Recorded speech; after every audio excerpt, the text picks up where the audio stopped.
এখন পর্যন্ত ফিলিস্তিনে ন্যূনতম মানবিক সহায়তাটুকু নিশ্চিত করতে পারেনি এই ঠুনকো জাতিসংঘ মাননীয় স্পিকার। এর দ্বারা নাকি তারা নিরসন করবে।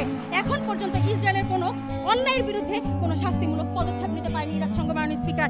তাই কিন্তু আমরা বলছি মাননীয় স্পিকার, এই মেরুদণ্ডহীন জাতিসংঘ পারবে না।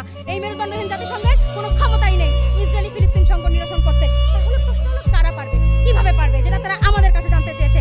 আমরা বলছি, আপনারা শুনুন। যুক্তরাষ্ট্রের মধ্যপ্রাচ্যের নীতির পরিবর্তন, মার্কিন যুক্তরাষ্ট্রের মানবিকতা, পশ্চিমা দেশের মানবিকতা, মধ্যস্থতাই পারবে এই সংকট নিরসন করতে। মাননীয় স্পিকার, জাতিসংঘ কেন পারবে না এবার দেখুন।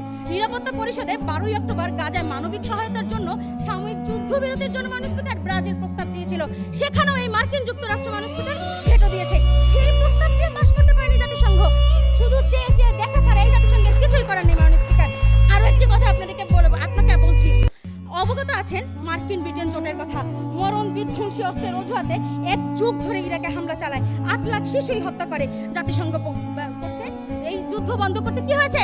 ব্যর্থ হয়েছে মাননীয় স্পিকার। এখানেও জাতিসংঘ ব্যর্থ। তারপরও তারা বলবে জাতিসংঘই পারবে। এটা একটি প্রহসন, প্লিজ এগুলো বলবেন না। প্রতিষ্ঠানটি 2002 সালে আরো একটি হাস্যকর কাজ করে। কি করে?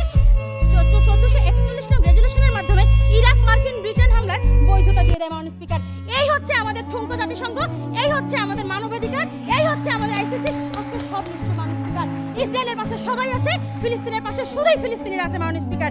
আমিও চাই যুদ্ধ নিরসন হোক, আপনিও চান, পুরো বিশ্ব চায় যুদ্ধ নিরসন হোক। তাই মাননীয় স্পিকার, আসুন মানবতার স্বার্থে, ইসরায়েল ফিলিস্তিন সংকট নিরসনের স্বার্থে এবং গাজার স্বার্থে মাননীয় স্পিকার ঘৃণা ভরে এই প্রস্তাবকে প্রত্যাখ্যান করে মাননীয়